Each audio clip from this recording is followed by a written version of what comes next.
एक जंगल में एक बूढ़ा बाघ रहता था। बुढ़ापे के कारण उसका शरीर जवाब देने लगा था। उसके दांत और पंजे कमज़ोर हो गए थे। उसके शरीर में पहले जैसी शक्ति और फुर्ती नहीं बची थी। ऐसी हालत में उसके लिए शिकार करना दुष्कर हो गया। वह दिन भर भटकता, तब कहीं छोटा जीव शिकार कर पाता। उसके दिन ऐसे बीत रहे थे। एक दिन वह शिकार की तलाश में भटक रहा था। पूरा दिन निकल जाने के बाद भी उसके हाथ कोई शिकार ना लगा। चलते चलते वह एक नदी के पास पहुंचा और पानी पीकर सुस्ताने के लिए बैठ गया। वह वहां बैठा ही था कि उसकी दृष्टि एक चमकती चीज़ पर पड़ी। पास जाकर उसने देखा तो पाया कि वह एक सोने का कंगन था। सोने का कंगन देखते ही उसके दिमाग में शिकार को अपने जाल में फंसाने का एक उपाय सूझ गया। वह सोने का कंगन हर आने जाने वाले राहगीर को दिखाता और उसे यह कहकर अपने पास बुलाता कि ये सोने का कंगन मिला है, मैं इसका क्या करूँगा। मेरे जीवन में कुछ ही दिन शेष है। सोचता हूँ इसका दान कर कुछ पुण्य कमा लूँ, ताकि कम से कम मरने के बाद मुझे स्वर्ग की प्राप्ति हो। मेरे पास आओ और ये कंगन ले लो। बाघ जैसे खतरनाक जानवर का भला कौन विश्वास करता। कोई उसके पास नहीं आया और दूर से ही भाग खड़ा हुआ। बहुत देर हो गई और कोई सोने के कंगन के लालच में उसके पास नहीं आया।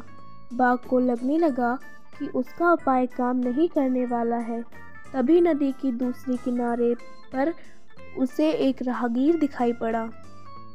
बाघ सोने का कंगन हिलाते हुए जोर से चिल्लाया, महानुभाव, मैं ये सोने का कंगन दान कर रहा हूँ। क्या आप इसे लेकर पुण्य प्राप्ति में मेरी सहायता करेंगे? बाघ की बात सुनकर राहगीर ठिठक गया। सोने के कंगन की चमक से उसका मन लालच से भर उठा, किंतु उसे बाघ का भी डर था। वह बोला, तुम एक खतरनाक जीव हो, मैं तुम्हारा विश्वास कैसे करूं? तुम मुझे मारकर खा गए तो? इस पर बाघ बोला, अपने युवा काल में मैंने बहुत शिकार किया है, लेकिन अब मैं वृद्ध हो चला हूँ। मैंने शिकार करना छोड़ दिया है, पूरी तरह शाकाहारी हो गया हूँ। बस अब मैं पुण्य कमाना चाहता हूँ। आओ मेरे पास आकर ये कंगन ले लो। राहगीर सोच में पड़ गया, लेकिन लालच उसकी बुद्धि भ्रष्ट कर चुका था। बाघ तक पहुँचने के लिए उसने नदी में छलांग लगा दी। वह तैरते हुए दूसरे किनारे पहुँचने ही वाला था कि उसने अपना पैर कीचड़ में धंसा पाया।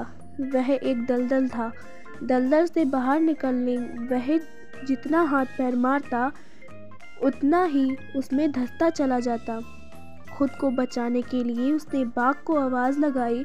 बाघ तो इसी मौके की तलाश में था। उसने अपने पंजे में दबोच कर राहगीर को दलदल से बाहर खींच लिया और उसके सोचने समझने के पहले ही उसका सीना चीर दिया। इस तरह सोने के कंगन के लालच में राहगीर अपनी जान गंवा बैठा।